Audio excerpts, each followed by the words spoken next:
தோழர் கே பாலகிருஷ்ணன் வந்து அறிக்கை கொடுக்கிறார்.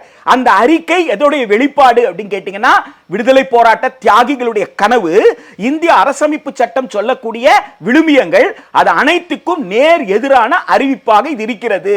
இதை அரசு ஏற்கக்கூடாது என்று அரசுக்கு நல்வழி காட்டக்கூடிய அறிக்கையை தவிர அரசை விமர்சிக்கிற அறிக்கை கிடையாது. அரசுக்கு நல்வழி காட்டுற அறிக்கையை அமைச்சர் கண்டிப்பார் என்றால் அமைச்சர் இந்திய அரசமைப்பு சட்டத்தை கண்டிக்கிறார் அர்த்தம்.